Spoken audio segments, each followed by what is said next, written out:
sometimes there's recipes that are just your go-to recipes and you don't even need to look at the recipe anymore because you've done it so many times. Well, my banana bread recipe is one of those. I actually started making it when I was in college. I had a boyfriend that loved banana bread, and you know, you want to make your guy happy, so I made this banana bread for him quite a few times. We're not together anymore. But then my son, my youngest son, didn't like to eat bananas, and I finally made this recipe, and I don't even think he knew there were bananas in it. Now he's 19, he knows. But he loves this banana bread. I'm also going to show you how to put butter frosting on top. Actually, brown butter frosting on top. So let me show you the ingredients and let's get baking. Now you don't need a mixer for this recipe, but you do need 2 bowls. One is going to be for your dry ingredients, which is 2½ cups of flour, 1 teaspoon of salt, and 1 teaspoon of baking soda.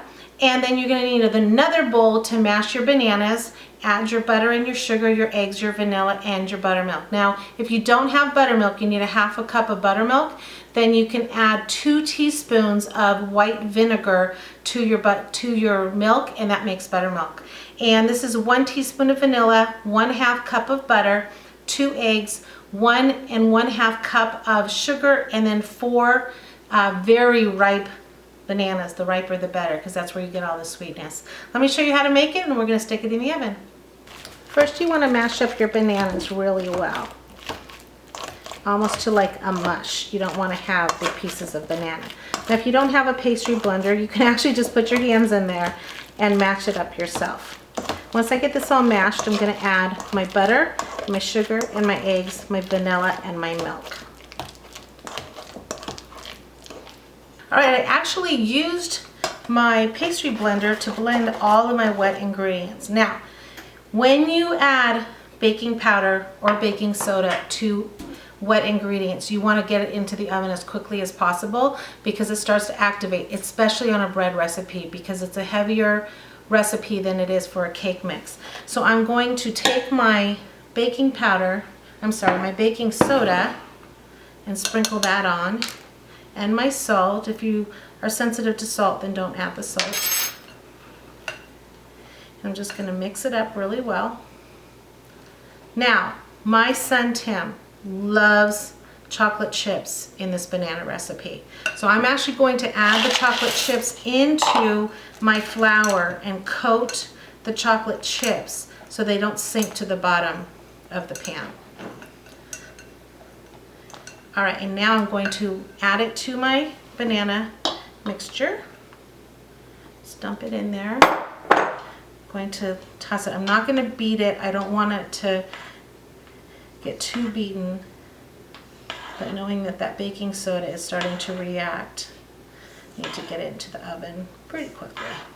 Now I greased a loaf pan.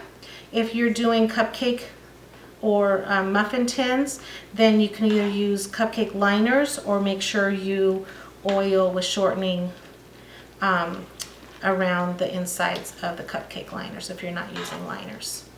This is going to go into the oven at 350 degrees for about 50 minutes. You're going to have to really check it. It does make a very dense baked banana bread. Now, you can add walnuts to this, you can add pecans to this, you can add dates to this, you can add raisins to it, you could add cranberries to it. There's so many things you can do with this recipe. I'm going to dump this in, and then we are going to put this in the oven. And then we're going to put the brown butter frosting on top. Our banana bread is out of the oven, and it's just turned out so beautiful. I did notice when I checked on it about 50 minutes in that it was getting brown around the edges. So what I do when I do banana bread or any type of bread and I see that it's baking along the pan because that's where it's getting all the heat, I want to make sure the middle gets cooked, I make a little tent like this. I just cut a hole out of foil to protect the sides, but also getting the heat in the middle of the pan, and then it baked really nice and evenly. And I'm gonna let it cool off, dump it out, and I'm gonna put this delicious brown butter frosting on.